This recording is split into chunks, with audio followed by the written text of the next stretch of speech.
வணக்கம் நண்பர்களே, எல்லோரும் நல்லா இருப்பீங்கன்னு நம்புகிறேன். 26th February Thursday. எப்பயும் போல் டீயோடு தான் டே ஆரம்பிச்சிச்சு. 2 பசங்களுக்கும் மார்னிங் ஸ்நாக்ஸ் கம் பிரேக்ஃபாஸ்ட் இது தான். பன்னீரில் உப்பு மிளகாத்தூள் போட்டுட்டு பட்டர் வச்சு தோசைக்கல்லில் 2 சைடும் பரட்டி எடுக்கணும். இதுக்கு எதுவும் பேர்லாம் கிடையாது, பன்னீர் ரோஸ்ட்டுன்னு வேணால் வச்சுக்கலாம். பாப்பா லஞ்சுக்கு சப்பாத்தியும் சுண்டல் உருளைக்கிழங்கு போட்ட கிரேவியும். இது குக்கரில் செய்கிறது தான்.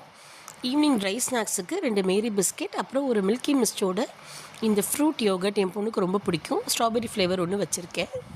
பாப்பாவுக்கு சப்பாத்தி கொடுக்குற அன்றைக்கி எங்களுக்கு மார்னிங் பிரேக்ஃபாஸ்ட் அதே சப்பாத்தி தான். அப்புறம் இந்த சுண்டல் உருளைக்கிழங்கு போட்ட கிரேவி. நான் நார்த் இந்தியாவில் தான் படித்தேன். அங்கே எங்களோட ஹாஸ்டலில் இந்த கருப்பு சுண்டல் உருளைக்கிழங்கு போட்ட கிரேவி ரொம்ப ஃபேமஸ். அது உண்மையிலேயே ரொம்ப நல்லாயிருக்கும். பூரி சப்பாத்தி அப்புறம் சம்டைம்ஸ் மதியானம் லஞ்சோடு கூட இது வைப்பாங்க.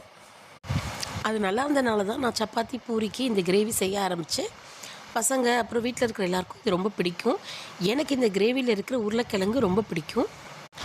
மத்தியானம் லஞ்சுக்கு இன்றைக்கி ஒயிட் ரைஸ் தான் சமைச்சிருக்கோம். குழம்பு பருப்பு உருண்டை குழம்பு.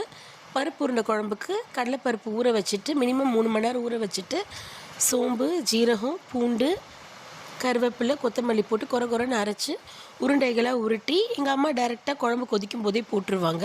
சில பேர் இட்லி தட்டில் வச்சு அவிச்சு போடுவாங்க. கோஸ், கேரட், பீன்ஸ் போட்டு பொரியல். அப்புறம் நேற்று வாங்கின கீரைக்கட்டில் பாதி அரைக்கீரை எடுத்து வச்சு கீரை பாசிப்பருப்பு கூட்டு.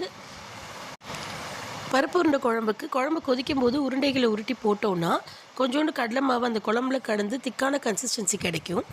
இந்த மாங்காய் புளியெலாம் ஊர்லேருந்து வரும்போது எங்கள் மாமனார் கொண்டு வந்தது. மாங்காய் பச்சடி இல்லைன்னா குழம்புலலாம் போடுவேன். டேஸ்ட் ரொம்ப நல்லாயிருக்கும். இன்றைக்கி நான் லஞ்ச் பேக் பண்ணலை, என்னோடய ஹஸ்பண்டுக்கு மட்டும்தான். எப்பயும் போல் தயிர் கட்டியாச்சு.